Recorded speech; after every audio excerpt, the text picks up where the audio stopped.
د پخوانی حکومت ځینو چارواکو په یو او بل باندې د فساد بلابل تازه تورونه لګولي. السلام علیکم، د ریحان نیوز میډیا قدرمنو لیدونکو ستړي مشئ. د طالبانو له لوري د کابل د سقوط له امله په سلګونه دولتي چارواکو له کابله تېښته وکړه. دا چارواکي چې اوس په نورو هیوادونو کې ژوند کوي تازه یې پر یو بل د فساد تورونه لګولي دي.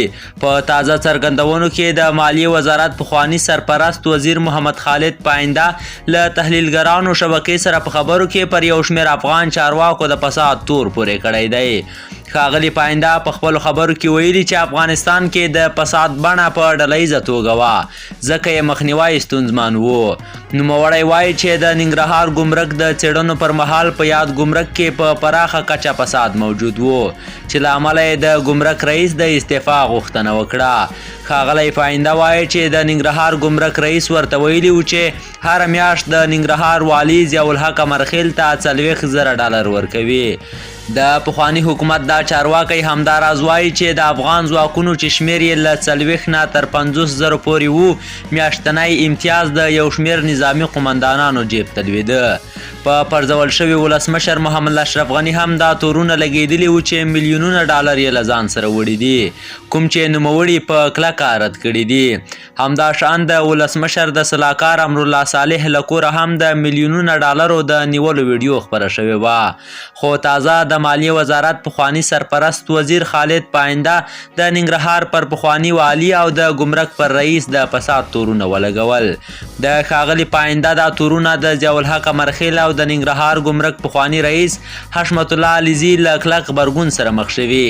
ښاغلي علیزي د یو غږ په خپرولو سره ویلي چې ښاغلي پاینده له ده ځینې داسې غوښتنه کړې وه چې له مخې نوموړی اړ شو چې استعفا وکړي.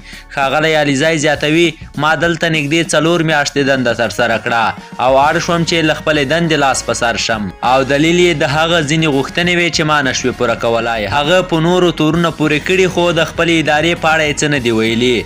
له والي صاحب او نورو یې چې یادونه کړې ټول دروغ دي. له بل پلوه ضیاءالحق امرخیل بیا پر خپل ټویټر پاڼې د دې ویډیو په خپرولو سره لیکلي چې د فساد په اړه د ښاغلي پاینده ځینې غوښتنې د دې لامل شو چې د ننګرهار ګمرک رئیس له دندې استعفا وکړي.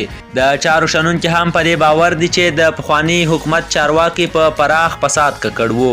د چارو شنونکی عبدالشکور نیازی ازادي راډیو ته وایي چې د پخواني حکومت سقوط یو غټ لامل د فساد شتون وو، په ځانګړې توګه د امنیتي ځواکونو په لیکو کې.